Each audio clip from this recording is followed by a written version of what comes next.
Good morning students. आज हम class 7th में जो इंग्लिश का पेज नंबर 20 है उसको रीड करेंगे। इससे पहले का हम रीड कर चुके हैं।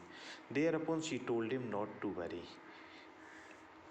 उसने कहा कि आपको चिंता करने की कोई बात नहीं है। एज डूइंग इट, इसके लिए जो कार्य करना है, would be an easy thing for her, ये हमारे लिए बहुत ही क्या होगा, ईजी होगा, इसको हम करेंगे। सी आस्क्ड हिम, उसने कहा टू रेस्ट एंड ईट, उसने कहा आप आराम कीजिए और खाना खाइए।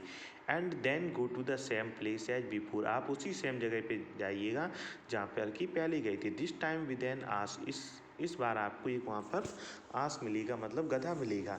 And speak the same words, और उससे सेम वर्ड्स को बोलिए that he had spoken on the first occasion, जैसा कि आपने पहले अवसर पर बोला था। ओकेजन मीन्स अवसर।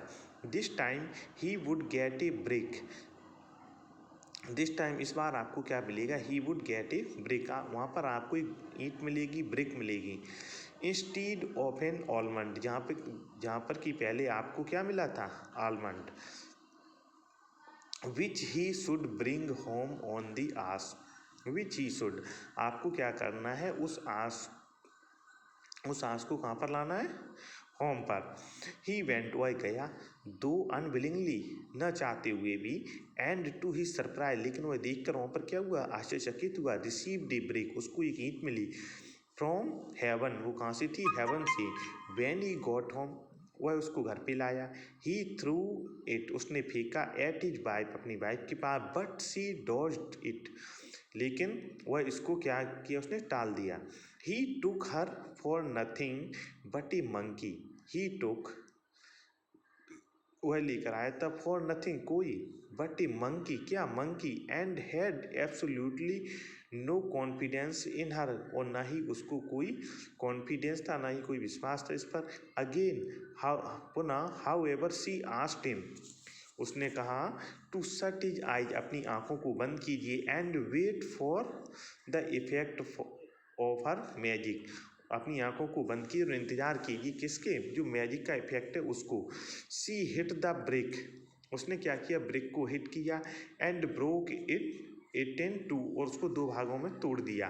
ए प्लेस केम आउट, जो पैलेस था, came out with good kitchens in which all kinds of delicious were being cooked, जो प्लेस था वह किस में बदल गया, एक अच्छे किचन में, और वहाँ पर बहुत ही अच्छी डेलिसी पकवान थी। वर बीइंग कुक्ड, वो बहुत ही अच्छे से पके हुए। देयर वर ड्राइंग रूम्स, वहाँ पर ड्राइंग रूम था, सिटिंग रूम था, एंड डाइनिंग रूम था। All furnished in the best of taste, और सभी से अच्छे से फर्निश्ड थे लेकिन, और साथ ही जो टेस्ट था भोजन का वो बहुत ही अच्छा था।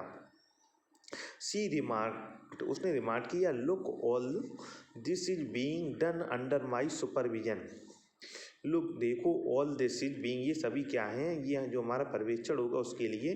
According to wish of your dear father, जो आपके डियर फादर ने क्या किया था, जो इच्छा व्यक्त की थी उसमें। Invite him here and request him to do full justice to all the dishes, उसने कहा कि उनको इनवाइट कीजिए और उनसे पूछिएगा कि, और उनसे मतलब ये जस्टिस कराइएगा कि कैसी डिशेस हैं। अकॉर्डिंगली द किंग केम, राजा आता है। And eat at his youngest son house, और यंगेस्ट सन के घर पर आकर के खाना खाता है। ही वाज वेरी प्लीज, वह बहुत ही प्रसन्न होता है। And remarked that the dinner was better than any of those prepared by his other sons wife, जो दूसरे लड़कों की जो पत्नियां थीं उनसे इसका जो भोजन था वो बहुत ही अच्छा था। टू टेस्ट में टू टेस्ट द फर्दर, जो टेस्ट होता है किसमें, क्लेवरनेस का, of the youngest son wife, किसका, जो यंगेस्ट सन की वाइफ थी। ही इनवाइटेड, उसको बुलाया। All his daughters in law, और साथ ही सभी डॉटर इन लॉज को, टू डिनर, किस पर, डिनर पर। All left home in response, सभी ने अपना घर छोड़, response to the invitation in gay dress, except for his wife of the youngest prince who set out in simple attire, attire means होता है पोशाक, जो यंगेस्ट सन की जो पत्नी थी वो कैसे कपड़ों में थी, अटायर सिंपल मतलब साधारण पोशाक में थी, लेकिन और जो थी उनकी ड्रेस बहुत ही अच्छी थी। Before she entered the place, उसने जैसे ही इंटर्ड किया प्लेस पर, सी लेफ्ट हर मंकी, उसने अपने मंकी को क्या किया, छोड़ दिया। स्किन इन दी पैलिंक्विन, पैलिंक्विन होता है पालकी, and then appeared before the king in gorgeous dress, और अपीयर दिखाई देने लगी क्या, राजा की gorgeous dress. She was in a fairy of medium stature, वह फेयरी थी, मीडियम स्टेचर की थी। Dressed in a well fitting, उसकी जो फिटिंग थी वो बहुत ही अच्छी थी। Dress of purple silk ornament, ornament means होता है आभूषण, और उस पर पर्पल सिल्क था, ऑर्नामेंट थी with designs of the most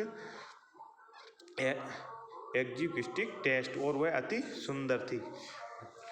her dark fair were dressed in a plait, her dark hair, जो उसके डार्क हेयर थे वह ड्रेस्ड इन ए प्लेट, किसमें थे, चुने हुए थे, चुन में, and decorated with beautiful pearls, और वो बहुत ही सुंदर मोतियों से डेकोरेटेड सजाए हुए थे।